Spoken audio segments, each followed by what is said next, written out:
Hello, TME scholars. Welcome to the library. Thanks for stopping by today. We're reading a book called Tales of a Fourth Grade Nothing by author Judy Blume, who happens to be one of our principal's favorite authors. I tell you what, I can see why, because this book right here, I have really enjoyed it. It is a great read, and I hope that's your experience as well. It's about a fourth grader, name of the book, fourth grader, Peter Hatcher, who finds his demanding 2-year-old little brother to be an ever-increasing problem for him. Anybody got a little brother or little sister that share Peter's feelings? Well, if you put your listening ears on, we can begin, and let's see what Peter is going through with this little brother of his. Chapter 1 is The Big Winner. Let's begin. I won Dribble at Jimmy Fargo's birthday party. All the other guys got to take home goldfish in little plastic bags. I won him because I guessed there were 348 jelly beans in Mrs. Fargo's jar. Really, there were 423, she told us later. Still, my guess was closest.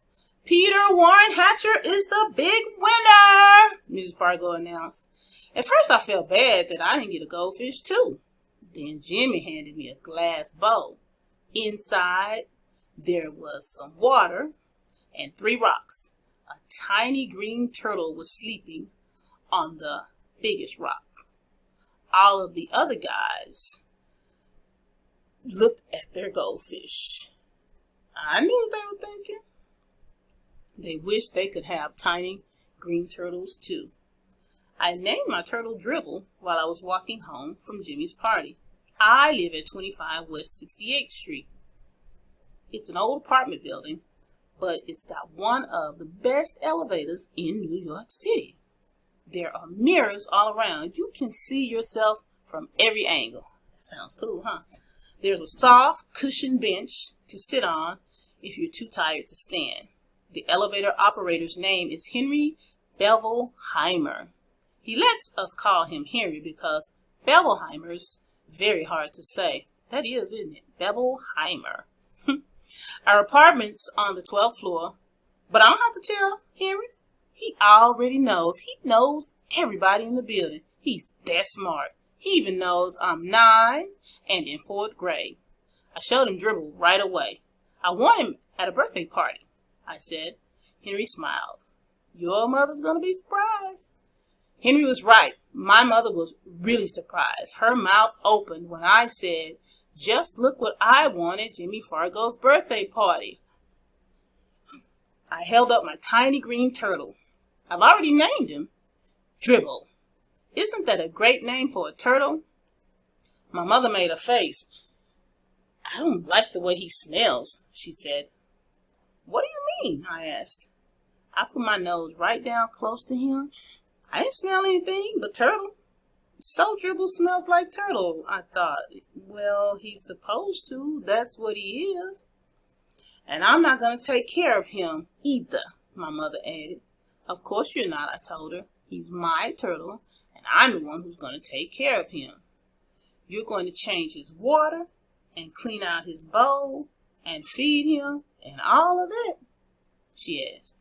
Yes, I said, and even more. I'm going to see to it that he's happy.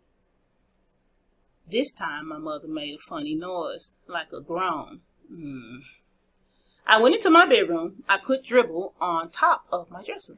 I tried to pet him and tell him he would be happy living with me, but it isn't easy to pet a turtle. They aren't soft, furry, and they don't lick you or anything. Still, I have my very own pet at last. Later, when I sat down at the dinner table, my mother said, I smell turtle. Peter, go and scrub your hands. Some people might think that my mother's my biggest problem.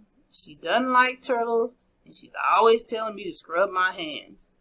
That doesn't mean just run them under water. Scrub means I'm supposed to use soap, rub my hands together, then I've got to rinse and dry them.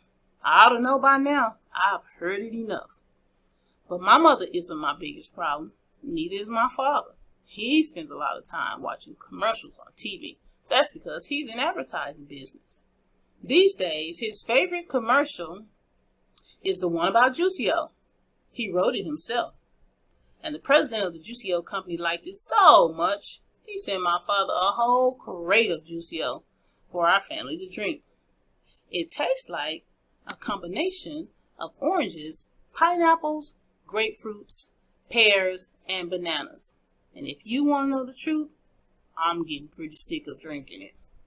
But Juicio isn't my biggest problem either. My biggest problem is my brother, Farley Drexel Hatcher. He's 2.5 years old. Everybody calls him Fudge. I feel sorry for him if he's going to grow up with a name like Fudge. But I don't say a word. It's none of my business. Fudge is always in my way. He messes up everything he sees, and when he gets mad, he throws himself flat on the floor, and he screams, and he kicks, and he bangs his fist. The only time I really like him is when he's sleeping. He sucks 4 fingers on his left hand and makes a slurping noise. When Fudge saw Dribble, he said, "Oh, see?" And I said, "That's my turtle. Get it? Mine. You don't touch him." Fudge said, "No touch?" Then he laughed like crazy. Oh, okay. Now we've come to the end of chapter 1. Thank you again for joining us. Make sure you join us next time as we pick up from here and go to chapter 2. Thanks for stopping by, scholars. Stay busy reading. See you next time.